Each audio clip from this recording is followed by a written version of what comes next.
ഉദിച്ചെങ്ങും പ്രഭതൂകും പാരിലെ സൂര്യരശ്മിയേക്കാൾ പ്രശോഭിച്ചെന്നും പ്രസാദമേകുന്ന ദൈവമേ, അങ്ങേ മഹിമാവെത്ര മനോജ്ഞം. യേശുവിൽ പ്രിയമുള്ളവരെ, കർത്താവ് നൽകിയ ഈ പ്രഭാതത്തെ ഓർത്ത് നമുക്കൊന്ന് ചേർന്ന് ദൈവനാമത്തെ മഹത്വപ്പെടുത്താം. ഓരോ ദിനവും ദൈവത്തിൻ്റെ സ്നേഹമാണ്, കരുതലാണ്, കാരുണ്യമാണ് നമ്മുടെ ജീവിതത്തിൽ വെളിപ്പെടുത്തുന്നത്. ഇതുകൊണ്ടാണ് ദൈവത്തിൻ്റെ വചനം നമ്മെ ഓർമ്മപ്പെടുത്തുന്നത്. കർത്താവിൻ്റെ സ്നേഹം ഓരോ പ്രഭാതത്തിലും പുതിയതത്രേ. ഇന്നലെയോ കഴിഞ്ഞ ദിനങ്ങളിലോ നൽകിയ സ്നേഹമല്ല ഈ ദിനം കർത്താവ് നമുക്ക് വേണ്ടി കരുതി വച്ചിരിക്കുന്നത്. കഴിഞ്ഞ ദിനങ്ങളിലുണ്ടായ അനുഭവങ്ങളല്ല ഈ ദിനം നമുക്കുണ്ടാകാൻ ദൈവം അനുവദിച്ചിരിക്കുന്നത്. ഓരോ ദിനവും വ്യത്യസ്തമായ നവമായ അനുഭവങ്ങളാൽ സമ്പന്നമാക്കിയാണ് സ്വർഗത്തിലെ അതിസമ്പന്നനായ നമ്മുടെ പിതാവ് തൻ്റെ മക്കളായ നമ്മെ ഓരോരുത്തരെയും കരുതലോടെ കരം പിടിച്ച് നടത്തിക്കൊണ്ടിരിക്കുന്നത്. പലപ്പോഴും വിശ്വാസത്തിൻ്റെ കാഴ്ച നഷ്ടപ്പെടുമ്പോഴാണ് ജീവിതാനുഭവങ്ങൾ പലപ്പോഴും നമുക്ക് ഭാരമുള്ളതായി തീരുക. നമ്മുടെ കർത്താവിൻ്റെ സന്നിധിയിൽ പ്രിയമുള്ളവരെ, ദൈവം കരുതലോടെ അനുവദിക്കുന്നതാണ്. അത് അനുകൂലമാണെങ്കിലും പ്രതികൂലമാണെങ്കിലും സന്തോഷമാണെങ്കിലും ദുഃഖമാണെങ്കിലും എല്ലാ അനുഭവങ്ങളിലും ദൈവത്തിൻ്റെ പരിപാലന കരമുണ്ടെന്ന് ദർശിക്കാൻ വിശ്വാസ കണ്ണുകളോടെ നമുക്ക് കഴിയണം. ഒരു വലിയ കൃപയ്ക്ക് വേണ്ടി പ്രഭാതത്തിൽ നമുക്ക് ദൈവമായ കർത്താവിനോട് പ്രാർത്ഥിക്കാം. പരിശുദ്ധ മറിയമാണ് പ്രഭാത വിരുന്ന് ശുശ്രൂഷയുടെ സ്വർഗീയ മധ്യസ്ഥ. തീർച്ചയായിട്ടും അമ്മയോട് ചേർന്നുള്ള പ്രാർത്ഥനകളാണ് ഓരോ പ്രഭാതത്തിലും ഈ ശുശ്രൂഷയെ വലിയ അഭിഷേകമാകാൻ, അനുഗ്രഹമാകാൻ ഇടയാക്കിക്കൊണ്ടിരിക്കുന്നത്. പരിശുദ്ധ അമ്മയുടെ ഹൃദയത്തോട് ഓരോ പ്രഭാതത്തിലും ലോകത്തിൻ്റെ നാനാഭാഗങ്ങളിൽ ഭവനങ്ങളിലും അതുപോലെ വിവിധ ഇടങ്ങളിലൊക്കെ ആയിരുന്ന കർത്താവിൻ്റെ വചനം കേട്ട് ഓരോ ദിവസത്തെയും പ്രാർത്ഥന നിർഭരമാക്കുന്ന എല്ലാ മക്കളെയും, ഈ ശുശ്രൂഷയ്ക്ക് വേണ്ടി രാവും പകലും കഠിനാധ്വാനം ചെയ്യുന്ന എല്ലാ പ്രേക്ഷിത മക്കളെയും കർത്താവിൻ്റെ കരുണയ്ക്ക് പരിശുദ്ധമ്മയുടെ ഹൃദയത്തിന് മുമ്പാകെ സമർപ്പിച്ചുകൊണ്ട് നമുക്ക് പ്രാർത്ഥിക്കാം. നന്മ നിറഞ്ഞ മറിയമേ സുസ്തി, കർത്താവ് അങ്ങയോട് കൂടെ സ്ത്രീകളിൽ അങ്ങ് അനുഗ്രഹിക്കപ്പെട്ടവളാകുന്നു. അങ്ങയുടെ ഉദരത്തിൻ ഫലമായി ഈശോ അനുഗ്രഹിക്കപ്പെട്ടവനാകുന്നു. പരിശുദ്ധ മറിയമേ തമ്പുരാൻ്റെ അമ്മേ, പാപികളായ ഞങ്ങൾക്ക് വേണ്ടി ഇപ്പോഴും ഞങ്ങളുടെ മരണസമയത്തും തമ്പുരാനോട് അപേക്ഷിക്കണമേ. ആമേൻ. യേശുവിൽ പ്രിയമുള്ളവരെ, ഈ ദിനത്തിൻ്റെ പ്രത്യേക നിയോഗമായി വിദേശ രാജ്യങ്ങളിൽ സ്വന്തം മാതാപിതാക്കളെ, പ്രിയപ്പെട്ടവരെല്ലാം വിട്ട് പഠനത്തിനും ജോലിക്കുമായൊക്കെ പോയിരിക്കുന്ന നമ്മുടെ യുവതി യുവാക്കന്മാരെ പ്രത്യേകം സമർപ്പിക്കാം. വെല്ലുവിളിയാർന്ന ജീവിത സാഹചര്യങ്ങളിലാണ് നമ്മുടെ ആ മക്കൾ ജീവിക്കുന്നത്. അവർ എങ്ങനെ ജീവിക്കുന്നു എന്ന് ഉറപ്പ് വരുത്താൻ മാതാപിതാക്കൾ കൂടെയില്ല, ബന്ധുമിത്രങ്ങൾ ആരുമില്ല. സ്വാതന്ത്ര്യത്തിൻ്റെ ഒരു ലോകത്ത് അവർ ജീവിക്കുമ്പോൾ കർത്താവിനോട് ചേർന്ന് അവർ ജീവിക്കാൻ, യേശു അവരുടെ ജീവിതത്തിൻ്റെ സന്തോഷവും അഭിമാനവുമായി മാറുവാൻ കർത്താവെ ഇടവരുത്തണമേ എന്ന് അവരെ സമർപ്പിച്ച് ഇതിനും പ്രത്യേകം നമുക്ക് പ്രാർത്ഥിക്കാം. ദൈവത്തിൻ്റെ പരിശുദ്ധാത്മാവാണ് കർത്താവിൻ്റെ വചനം കേൾക്കുവാനും സ്വീകരിക്കുവാനും നമ്മെ ഓരോരുത്തരെ ഒരുക്കുന്നത്. ഇതിനും നമ്മൾ ശ്രവിക്കാൻ പോകുന്ന ഈ തിരുവചനങ്ങളെ പ്രാർത്ഥനയോടെ ഉൾക്കൊള്ളുവാൻ, കേൾക്കുവാൻ കർത്താവെ നിൻ്റെ പരിശുദ്ധാത്മാവിൻ്റെ കൃപയാൽ ഞങ്ങളെ നിറയ്ക്കണമേ എന്ന് നമുക്കൊന്ന് ചേർന്ന് പ്രത്യേകം പരിശുദ്ധാരൂപിയോട് പ്രാർത്ഥിക്കാം. പരിശുദ്ധാത്മാവായ ദൈവമേ, ഈ പ്രഭാതത്തിൽ ഞങ്ങളൊന്ന് ചേർന്ന് ആരാധിക്കുന്നു, സ്തുതിക്കുന്നു, നന്ദി പറയുന്നു. ഓ പ്രിയ പരിശുദ്ധാത്മാവെ, ദൈവത്തിൻ്റെ ജീവനുള്ള വചനങ്ങളെ ഞങ്ങളുടെ ഹൃദയത്തിൽ ആഴത്തിൽ നീ പതിപ്പിക്കണമേ. ഞങ്ങൾ കേൾക്കുന്ന, സ്വീകരിക്കുന്ന വചനത്തിൻ്റെ ദൈവീക സന്ദേശത്തെ ഉൾക്കൊണ്ട് അനുദിന ജീവിത വഴികളിലായിരിക്കുവാൻ, വചനസാക്ഷികളായി മാറുവാൻ പരിശുദ്ധാത്മാവെ നീ ഞങ്ങൾ ഓരോരുത്തരെയും അഭിഷേകം ചെയ്ത് അനുഗ്രഹിക്കണമേ. ആമേൻ. പരിമളത്തിനുറവയാം നറുസൗരഭ്യമാകട്ടെ ഞങ്ങളുമീ മണ്ണിൽ.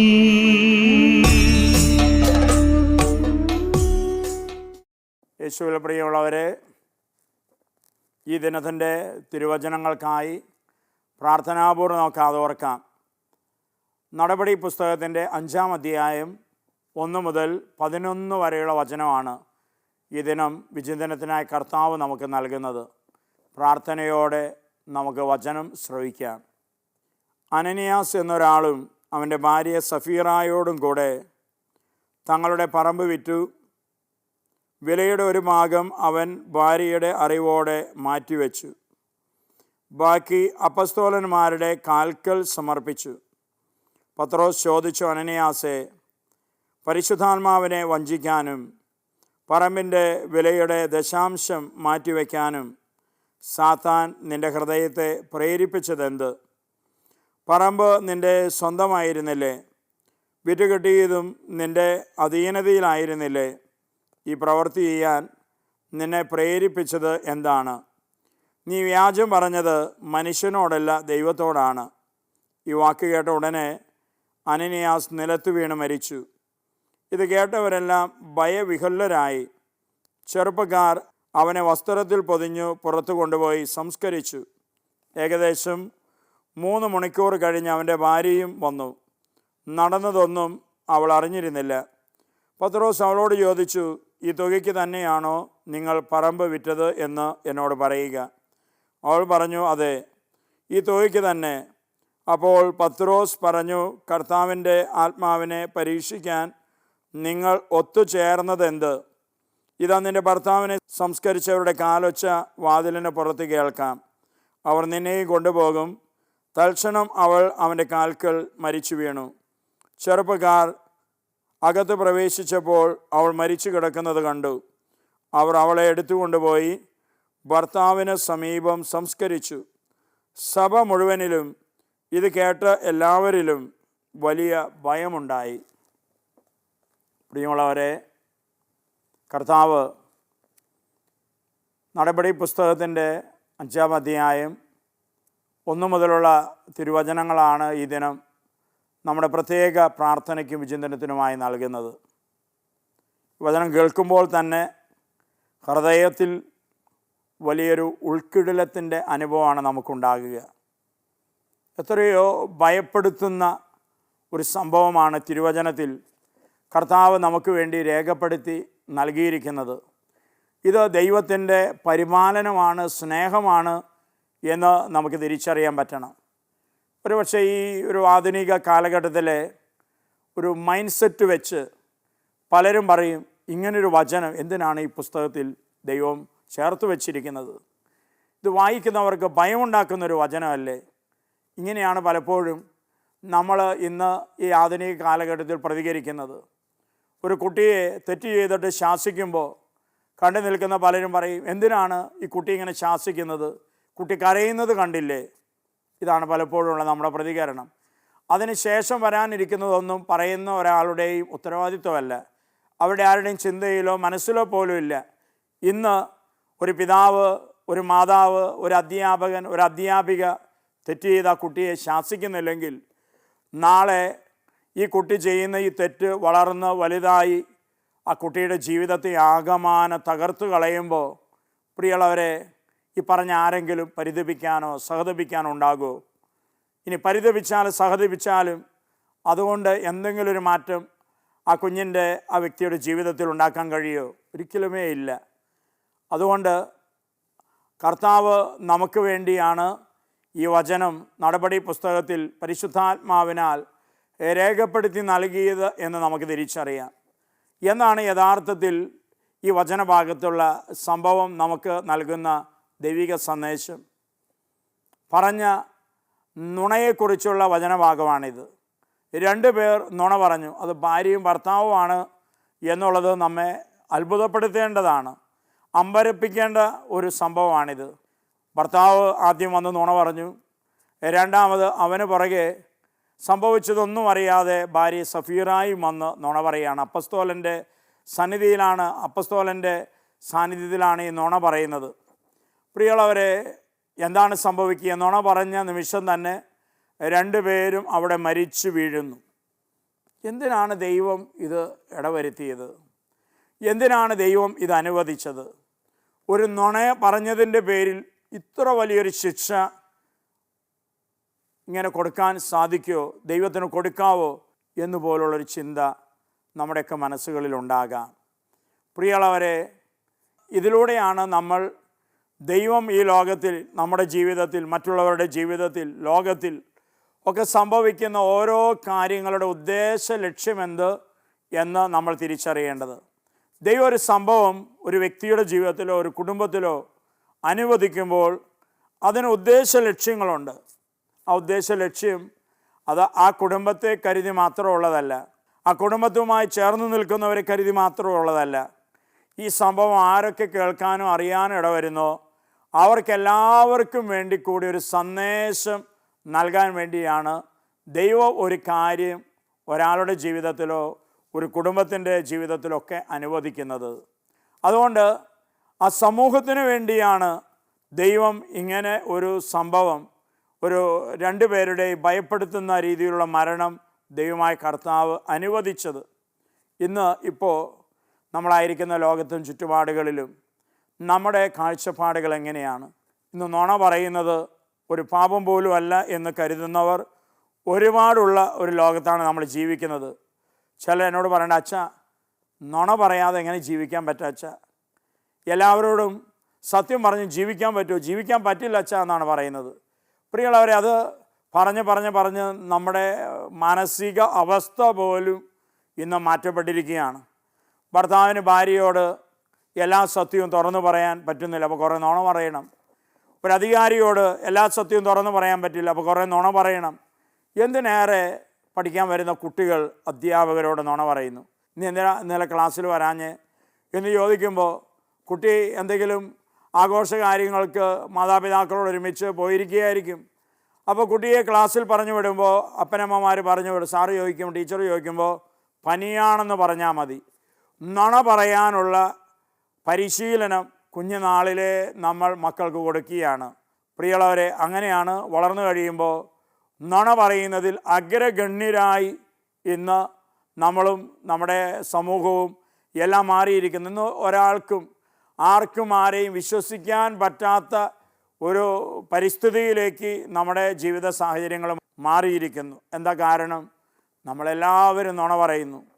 നുണ പറയുന്ന ഒരാൾ, പ്രത്യേകിച്ചും ഞാൻ നുണ പറയുന്നത് കൊണ്ട് മറ്റുള്ളവരും എന്നെപ്പോലെ തന്നെ നുണ പറയും എന്ന ഒരു ചിന്താഗതിയിൽ നിന്ന് ആരെയും വിശ്വാസമില്ലാത്ത, ആര് പറയുന്നതിനെ മുഖവിലേക്ക് എടുക്കാത്ത വ്യക്തികളായി നമ്മൾ മാറുന്നു.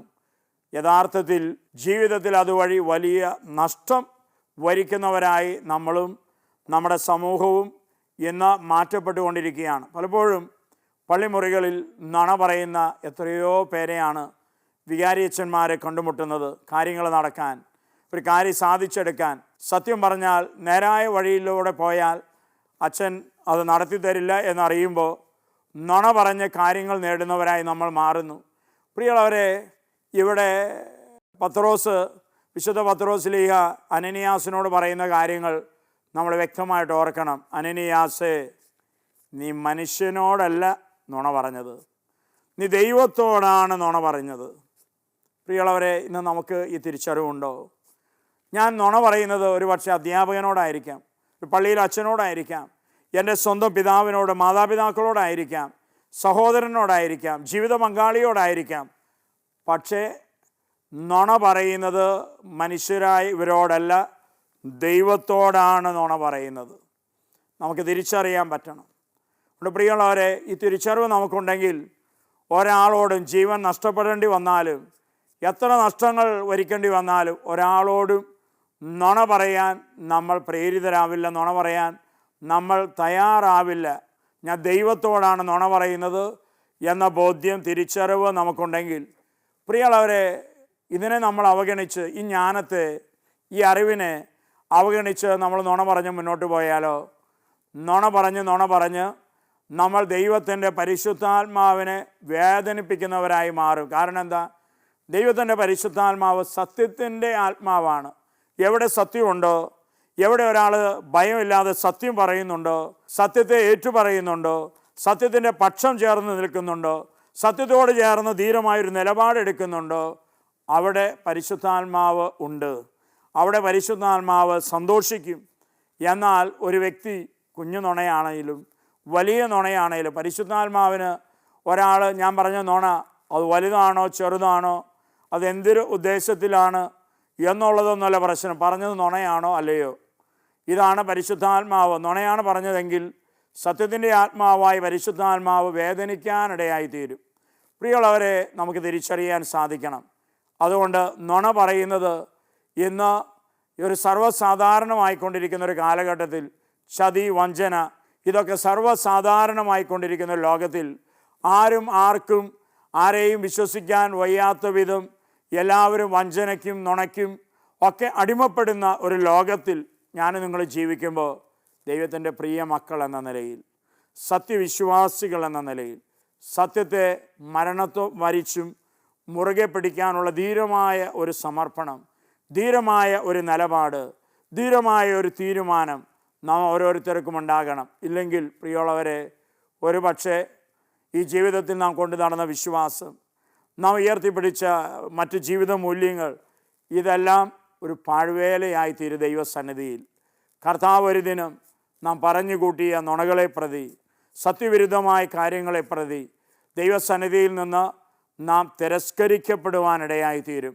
അനനിയാസിൻ്റെയും സഫീറായുടെയും ഈ ജീവിത അനുഭവം ഈ കാലഘട്ടത്തിൽ ജീവിക്കുന്ന നമ്മൾ ഓരോരുത്തരും ഏറെ താല്പര്യമെടുത്ത് ധ്യാനിക്കാനും ഈ വചന വെളിച്ചത്തിൽ നമ്മെ തന്നെ കണ്ടെത്താനും, നുണ പറയുന്ന ശീലത്തിന് നമ്മൾ അടിമപ്പെട്ടു പോയിട്ടുണ്ടെങ്കിൽ അതിനെ തിരിച്ചറിഞ്ഞ് കർത്താവെ ആ ഒരു ദുശീലത്തിൽ നിന്ന്, പരിശുദ്ധാത്മാവിനെ വേദനിപ്പിക്കുന്ന ആ പ്രവൃത്തിയിൽ നിന്ന് വിടുതൽ നൽകി എന്നെ അനുഗ്രഹിക്കണമേ എന്ന് പ്രത്യേകം നമുക്ക് ഈ പ്രഭാതത്തിൽ അതുപോലെ നമ്മുടെ വ്യക്തിപരമായ പ്രാർത്ഥനകളിൽ ദൈവത്തോട് അപേക്ഷിക്കാം. ദൈവം നമ്മെല്ലാവരെയും സമൃദ്ധമായി അനുഗ്രഹിക്കട്ടെ. ആമേൻ. ആബാ പിതാവേ, സ്നേഹാഗ്നിയാൽ ജ്വലിക്കട്ടെ മക്കളാ ഞങ്ങളെല്ലാം.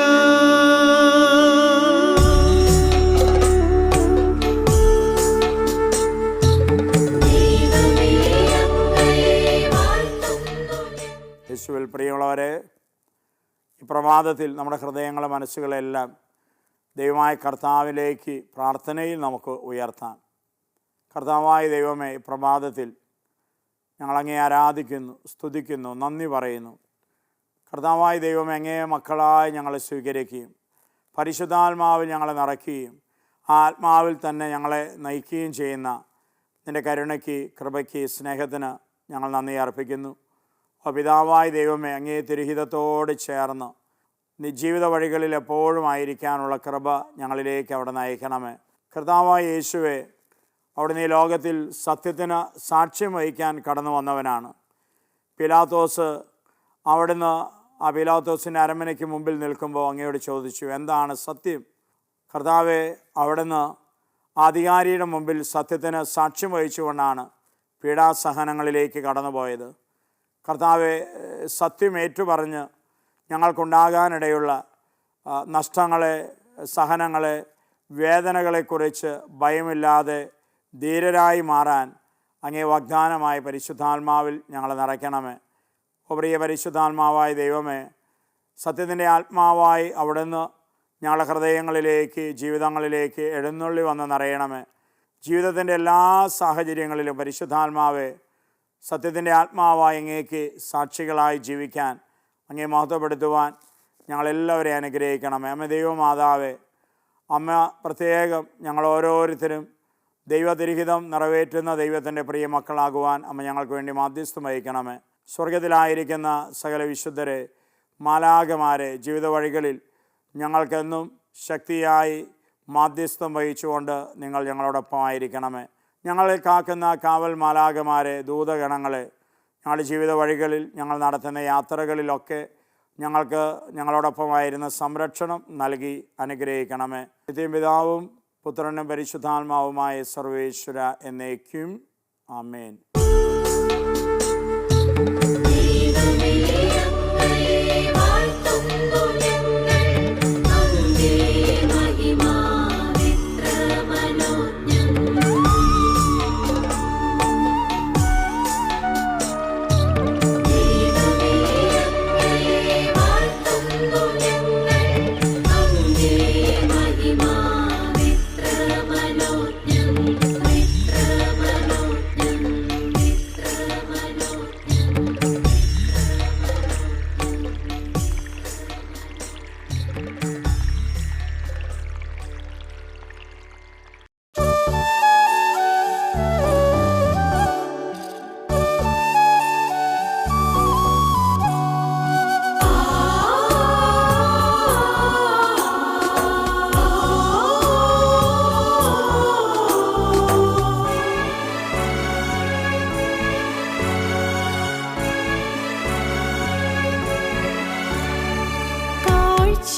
ഇസഹാക്കിനെ ബന്ധിച്ച അബ്രഹാമിനെ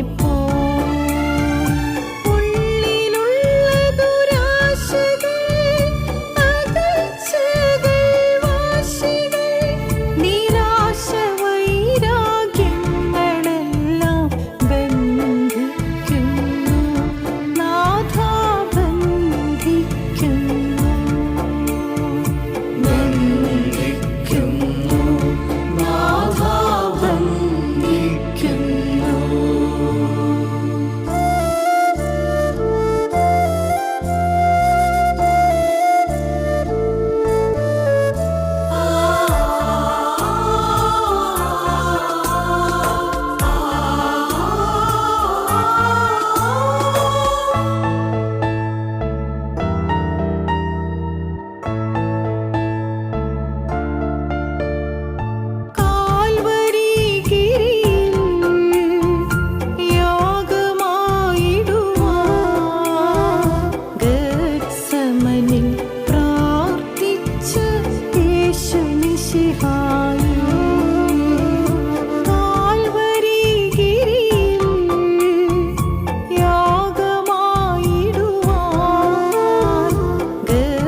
യേശുവിൽ പ്രിയമുള്ളവരെ, ഈ ദിനത്തിൻ്റെ ആശീർവാദ പ്രാർത്ഥനയിലേക്ക് നമുക്ക് പ്രവേശിക്കാം. ലോകമെമ്പാടും പ്രാർത്ഥനയിൽ TV സ്ക്രീനിൻ്റെ മുമ്പിലായിരുന്ന വചനം കേട്ട് ഒരു ദിവസത്തെ അനുഗ്രഹമാക്കുവാൻ കാത്തിരിക്കുന്ന അനേകായിരങ്ങളോട് ചേർന്ന് ആത്മാവിൻ്റെ ഐക്യത്തിൽ കൂട്ടായ്മയിൽ നമുക്ക് പ്രാർത്ഥിക്കാം. കത്തോലിക്കാ സഭയോട്, സഭയെ നയിക്കുന്ന പരിശുദ്ധ വാപ്പയോട്, കർദ്ദിനാൾമാരോട്, മെത്രാന്മാരോട്, വൈദിക ഗണത്തോട്, വിശ്വാസി സമൂഹങ്ങളോടെല്ലാം ചേർന്ന് ആത്മാവിൽ ഐക്യപ്പെട്ടുകൊണ്ട് നമ്മുടെ നിയോഗങ്ങളെ, നമ്മുടെ ആവശ്യങ്ങളെ, നമ്മുടെ പ്രാർത്ഥനകളെ എല്ലാം ദൈവമായ കർത്താവിലേക്ക് നമുക്ക് ഉയർത്താം. സ്വർഗം തുറക്കുന്ന അനുഗ്രഹ നിമിഷങ്ങളാണിത്. കർത്താവിൻ്റെ മാറ്റമില്ലാത്ത വചനം നമുക്ക് ഓർക്കാം. ഭൂമിയിൽ 2 പേർ യോജിച്ച് ചോദിക്കുന്ന ഏത് കാര്യവും ഞാൻ നിറവേറ്റും. ആ വലിയ വാഗ്ദാനത്തിന് മുമ്പിലായിരുന്നുകൊണ്ട് നമ്മളെല്ലാവരും അനേകായിരങ്ങൾ ഹൃദയത്തിൽ ഒന്നായി പ്രാർത്ഥിക്കുമ്പോൾ സ്വർഗം തുറക്കപ്പെടും.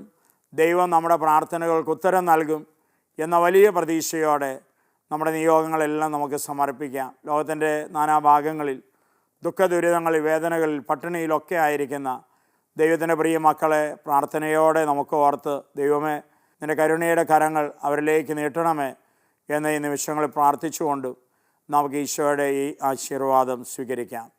നമ്മുടെ കർത്താവ് ഈശോ മിശിഹായുടെ കൃപയും പിതാവായ ദൈവത്തിൻ്റെ സ്നേഹവും പരിശുദ്ധാത്മാവിൻ്റെ സഹവാസവും നിങ്ങളേവരോടും കൂടെ ഉണ്ടായിരിക്കട്ടെ, ഇപ്പോഴും എപ്പോഴും എന്നേക്കും.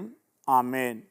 യേശുവിൽ പ്രിയമുള്ളവരെ, ഗുഡ്നസ് ടി വിയുടെ പ്രഭാത വിരുന്ന് ശുശ്രൂഷയ്ക്ക് നിങ്ങളേവരും നൽകിക്കൊണ്ടിരിക്കുന്ന പ്രോത്സാഹനങ്ങൾക്ക്, പ്രാർത്ഥനകൾക്ക് യേശുവിൻ്റെ ധന്യനാമത്തിൽ നിങ്ങൾക്ക് നന്ദി അർപ്പിക്കുകയാണ്.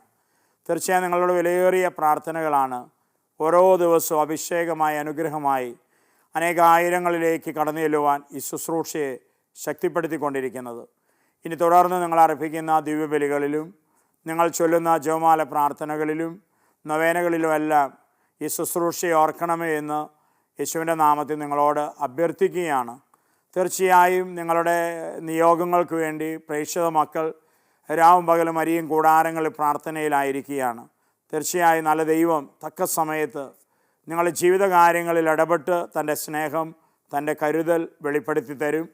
ആ വലിയ പ്രത്യാശയിൽ നമുക്കായിരിക്കാം. തീർച്ചയായും നിങ്ങളുടെ നിയോഗങ്ങളെ ദൈവം സ്വർഗം ഏറ്റെടുത്ത് നിങ്ങളെ അനുഗ്രഹിക്കും. ദൈവത്തിൻ്റെ വാഗ്ദാനമാണ്, ഉറപ്പാണിത്.